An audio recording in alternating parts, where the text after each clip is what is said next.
exams going forward. I went through a system where we had seven years of primary, 4 of secondary, 2 of A-level, and 3 at the university.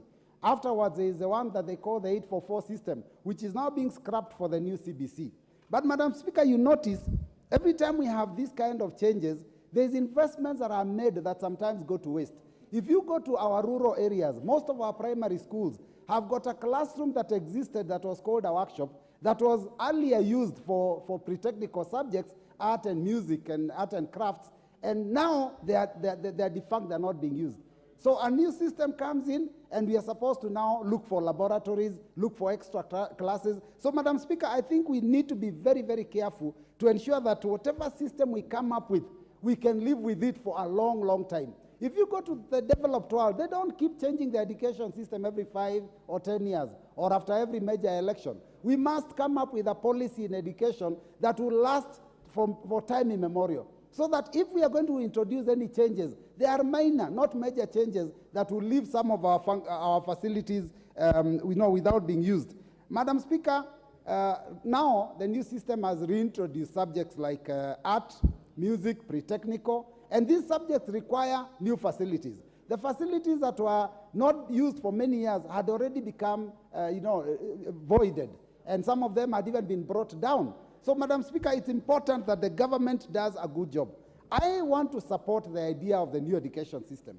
I think it's a brilliant idea. The CBC education system is very clear, and it's actually emulating some of the developed countries. But, Madam Speaker, as we emulate that, we must ensure that we do proper planning. And planning for education means that we deal with the issue of curriculum, the issue of staffing, and the issue of funding. Madam Speaker, that is where I feel that as a government, as a country, we have failed. Now, CBC started in 2015 with the PP1. 8 years later, we have never put in place plans for ensuring that we have enough classes, we have enough labs. We have not ensured that the teachers that are going to teach this system have been trained, because even now, what we are churning out of our education, our teacher training institutions, is still the training that is for 844. So it's really, really unfortunate. And, Madam Speaker, what happened is that the government, in its knee-jerk responses, decided that we will train the teachers that will be teaching CBC. And the teachers that were taken for this training, which was just basically, in-service training, for like a week or 2 weeks or 3 weeks, was generally for the teachers that were teaching lower primary schools. And, Madam Speaker, what if the research shows that those teachers that were teaching lower primary schools are mostly the mature lady teachers, female teachers in our rural areas. And when they were taken for training, when they came back, they refused to teach that system and passed it on to the younger generation and told them it is you who can do this training. Unfortunately, that training actually went to waste. And so you find that many of the teachers that are involved, up to now, they don't understand the system. Now, JSS, Madam Speaker, is a very good concept. But, Madam Speaker, there is a very major mess in the manner in which the JSS has been introduced. First, you remember, we were told that the junior secondary schools would be in secondary. And so every secondary school in Kenya was facilitated to put up a classroom. Madam Speaker, those classes up to now, we have very many questions about them because the funding was totally inadequate, and some of them are like a half of a classroom size. But they were built in secondary schools. Later on, another policy comes where we are supposed to do these schools, or rather these schools are supposed to be domiciled now in the primary section. And then there was a decision of which primary schools are the ones that will be allowed to host JSS.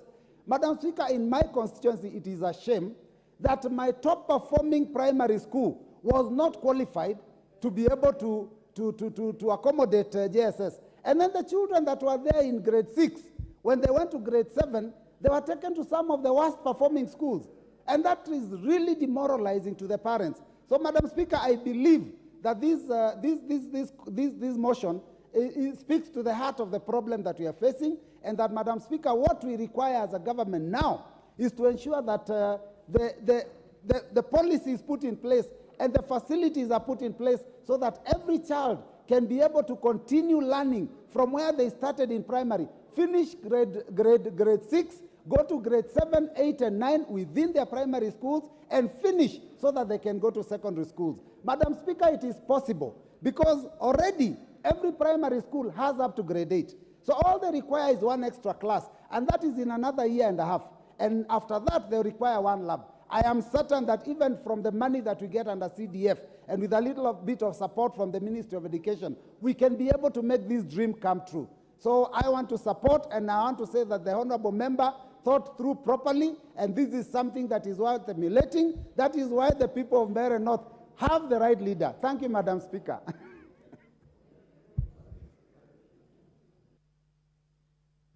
Honorable Dorothy Kiara.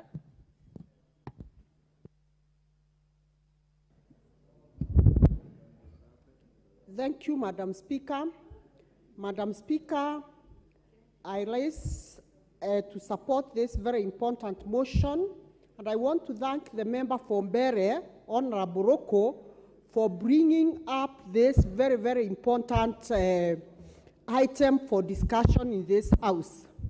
Honorable Speaker, the Constitution recognizes education for all children as a basic right, and the government of Kenya is no exceptional, that it is mandated to provide free compulsory education to all students. Honorable Speaker, developing of a policy and funding for junior secondary school is a key component of this very important program that the government has embarked on, because competence-based curriculum is a curriculum that we want to say as a country it must succeed. Honorable Speaker, it is very disheartening for us to go around the schools as it stands today when we realize that these schools are poorly equipped.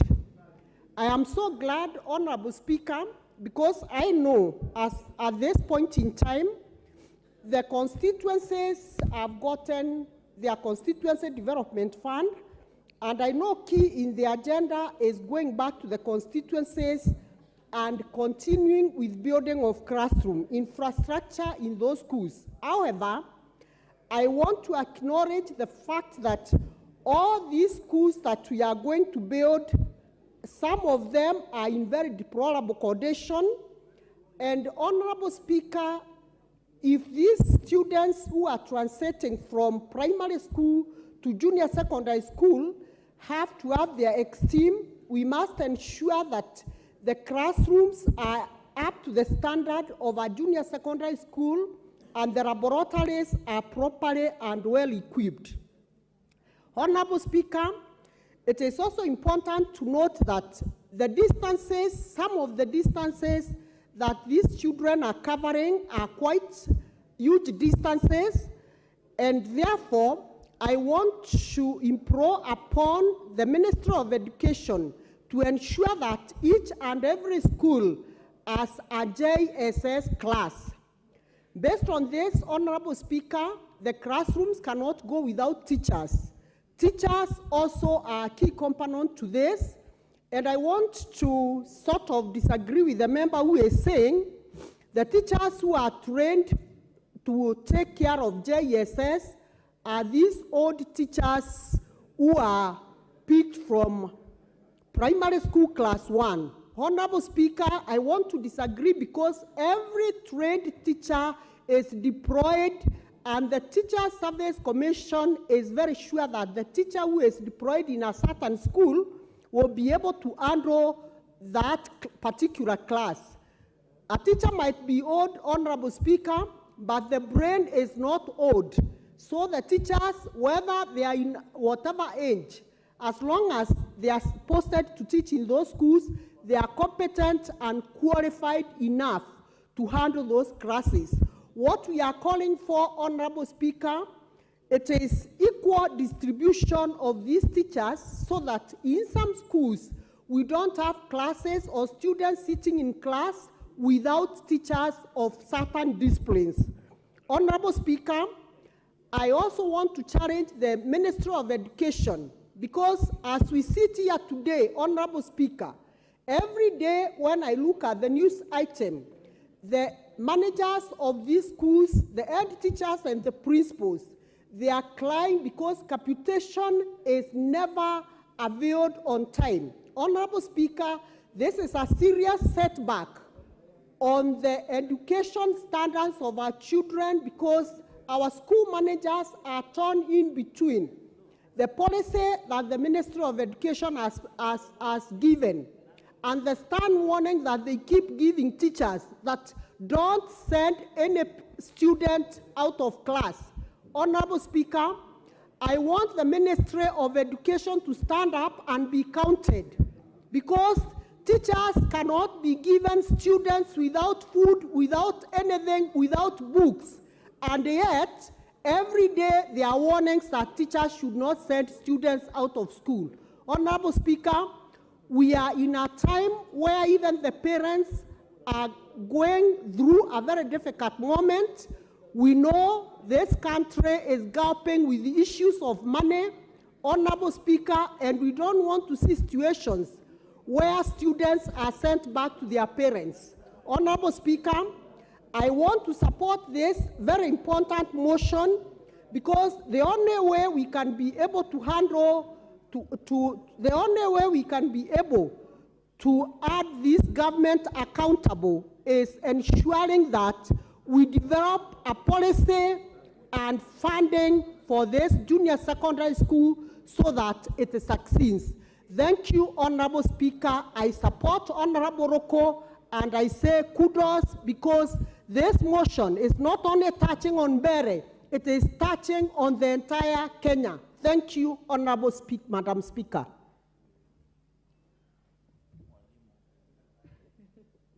Honorable Member for Baringo North, Honorable Joseph Makilap.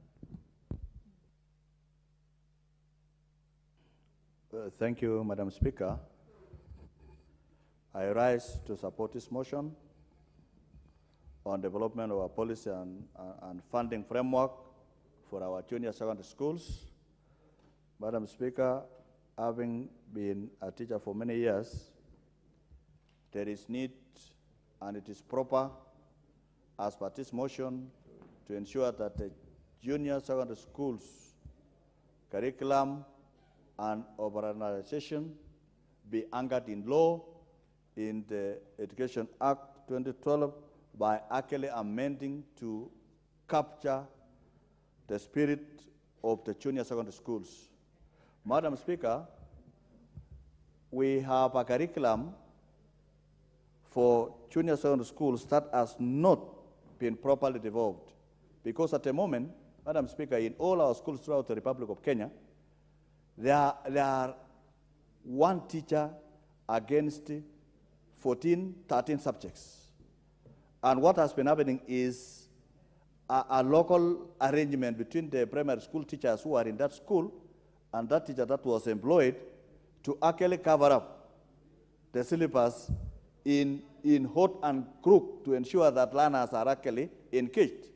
But in real sense, Madam Speaker, and having passed a budget that included funds to employ more teachers for JSS classrooms, it is therefore evident that there is need to concretize the junior secondary schools in all our primary schools throughout the Republic of Kenya. Madam Speaker, you will realize that from next year, primary will run all the way to class 6. So we have extra 2 classrooms per school, those who have been up to standard 8. It means there is need to increase an extra classroom in every primary school to ensure that once the students reach grade 9, they have a space in all our primary schools throughout the Republic of Kenya to capture the 3 classrooms for JSS, because that will be the highest level of JSS is at grade 9. So we need them we need to increase the funding. Madam Speaker, the CDF that we have that are in our constituencies, it's not enough to actually fund all the primary schools at once. There is need to rationalize resources and direct more resources to increase an extra class in our primary schools. Madam Speaker, there was an attempt which was not properly done. And this is why I agree with Ruku that this is the earliest thing is to be done now. There was a plan, they built one classroom in every secondary school, which never materialized. It hung in the air. So there is need now, as this one graduate this year to JSS 2 or 8, there is need to plan ahead of time so that whenever they reach grade 9, there is a space for them. Madam Speaker, there is also need, and this country should listen, is that the report should finally be released, because it's not only about JSS. The presidential working part on reform of education should finally unveil their official report so that the children of Kenyans are not, and the teachers are not working on casework. Madam Speaker, what has been happening now is for those teachers who are P1, they are now being asked to go for a refresher course in teacher colleges to be able to actually teach CBC curriculum. Madam Speaker, that is good, but there is also need to take the secondary school teachers who are supposed to handle the junior secondary schools for another refresher course to be able to handle the CBC curriculum now referred at that level as junior secondary schools. So that, remember, the teachers that are handling these students now were only trained in 2 subjects. As per the, those who went for diploma and those who have gone degree, they were only trained in 2 subjects. And yet, we have a curriculum that has about 14 subjects. Madam Speaker, I agree that now proper guideline of the development of the curriculum, the regulations, the guidelines, so that the children of Kenya do not operate on a trial and error learning process. These are our children, and we want them to have competence as envisaged by this law, by this new curriculum. The CBC is meant that when you graduate from junior secondary, there is what is called pathways. Those who will go for the STEM, the science and technology, engineering and maths, it's called STEM. And those who will pursue career in arts and sports. So at that pathways, the students that graduate at grade 9 must be knowledgeable enough to be able to choose which path they will be able to take to pursue their education. Madam Speaker, the earlier the better, and this is why I support this, because we want at the level of exceeding of grade 9, people who are knowledgeable enough to pursue various places and education. But as well, there is also something not very clear. What about these established high schools? The Alliance of this world, the Mangus of this world, the Kapsabet of this world. We need to equip those schools to become the senior secondary schools where students now will exceed to go to those schools so that they don't become village high schools and national schools. Because the consequence of that is every high school in that community will take their own, and that will not bring nationalism and cohesion. We need a curriculum that brings together the children of Kenya so that they will be able to study and pursue their education in such a manner that will bring unity and appreciate the diversity of the people of Kenya. Madam Speaker, the junior secondary schools now, in our primary schools, we keep them a budget for capitation.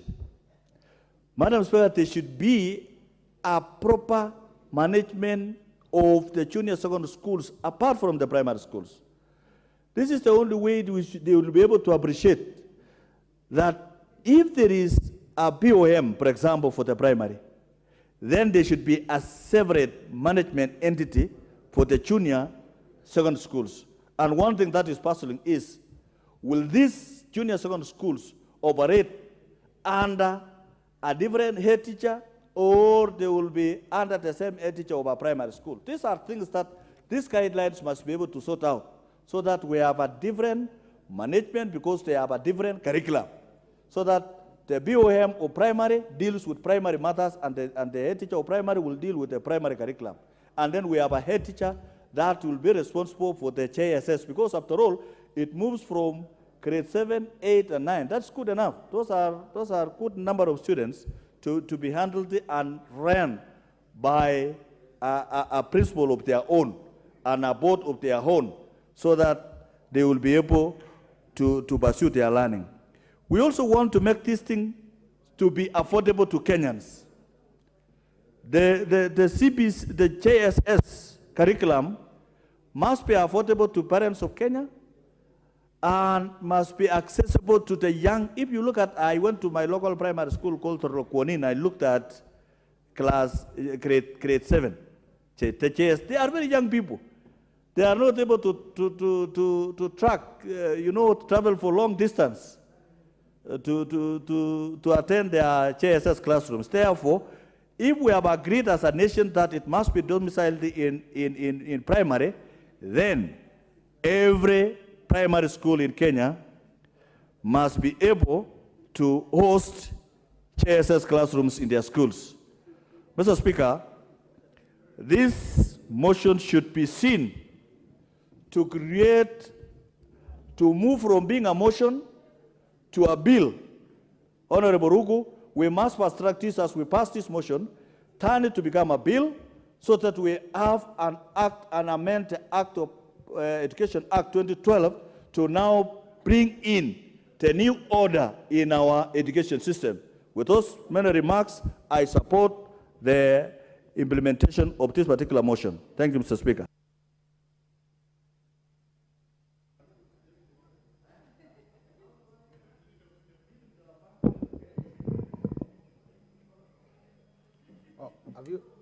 Oh, sorry. That's your chance to speak. Sorry, I didn't hear that, Mr. Speaker. Mr. Speaker, I also stand to support this motion by my friend, Honorable Ruku. And it is very interesting, Mr. Speaker. The mover of the motion is asking us to urgently develop a comprehensive secondary school policy on JSS. And secondly, to develop a clear implementation framework. And I was having a chat, Mr. Speaker, with my good friend, Dr. Nyekal, whose idea I quickly borrowed, that actually while we support Honorable Ruku, it must be noticed here that actually we are doing something which we ought to have done long ago. Because, as he says himself, and if I borrow his words, how do you have visitors come to your house and then you start preparing for them? I mean, we should have prepared this thing long, long ago. But now that we didn't do it, I think it is very good that we start this implementation. When I look at this house, Mr. Speaker, I see two categories of people. I see people like myself who went to 7 years of secondary school, 7 years of primary school, 4 years of secondary, 2 years of high school, and 3 years of university.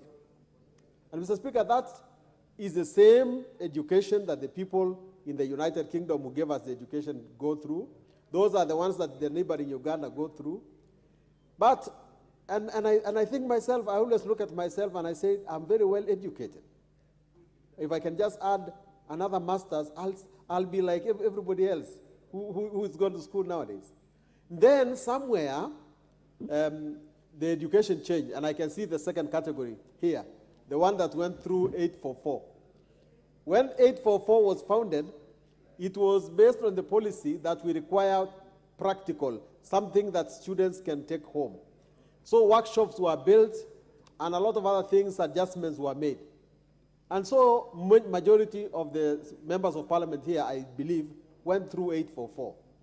Now, Mr. Speaker, for no apparent reason at all, we have CBC. And I think myself, and I don't know whether this would be outrageous, but I think it is time we put our education policy, our education system in the Constitution, so that it does not change like the weather. Another government will come. We in Kenya are very, very good at something called benchmarking. Sometimes one of you might go to Papua New Guinea and see something good there, and you come and tell the whole country, we are changing like Papua New Guinea. I think there must be a stop to overhauling. We can change some things in the education system, but we cannot just overhaul our education system every day, put it upside down. One day, 844, another day, CBC, another day. I think that we should put a stop to this. But having said that, Mr. Speaker, this is the reality. The Kenya Kwanza government says that this thing was started by the Jubilee government. I personally never see a difference, because when you look at it clearly, the last government that this parliament had was the Jubilee government. And most of them sat in cabinet. But whatever the case, they have inherited a system which we now must live with. And when I look at it myself, I say, we now have primary school ending in standard 6, I think, or they call grade 6. The current one that we are going through is still on, going through to 7 and 8. The policy should develop and say, after that, grade 9, what is going to happen in grade 9? So we have to prepare and look ahead so that we don't again get kids getting to grade 9 who have come from JSS and we don't know what is going to happen to them. Now here is a question of teachers. Now I had a gracious lady here say, no, it doesn't matter whether they are old teachers or not, but these people have told us that this is a new system of education. Who are the experts for delivering this system of education? I think we must get the teacher training to be then customer fitted, should be good for purpose. We should therefore now train teachers for purposes of going to CBC, to train them. And we also need to adjust ourselves. And this is the question I think Honorable McLap or somebody has asked. Are these people, are these children in secondary school or they are in high school? First, they are too young to be in in secondary school. But we have called them secondary school students, and we have made them think like secondary school students. We have to create a certain adjustment so that as soon as possible, we shift these kids to secondary school so that they don't be called junior secondary when in fact they are senior primary. There are many, many gaps in this education system that need to be addressed. I have not gone to textbook center of late, but which are the books that are now going to be used to teach these students? Have we prepared enough materials for training our students in JSS? We have a lot of issues that need to go into this policy. And I really want to congratulate my friend, Honorable Ruku, for thinking about it. Because unless we go through all these things, we do not have a good education system. And lastly, I just want to say that the position of CDF is acknowledged in this matter. I know that the ministry sends capitation. Personally, I think the ministry must develop a way of monitoring how capitation works. Because the teachers are receiving capitation, but when you go to them, they say, Mheshimiwa, tusaidie kununua desk, tusaidie kununua hii. Who, where, what exactly is capitation being used for? The CDF money that has been sent to constituencies has done a lot in this 1 year. Does capitation also do development? Can we be able to have a good explanation of how it works? Mr. Speaker, sir, I beg to support.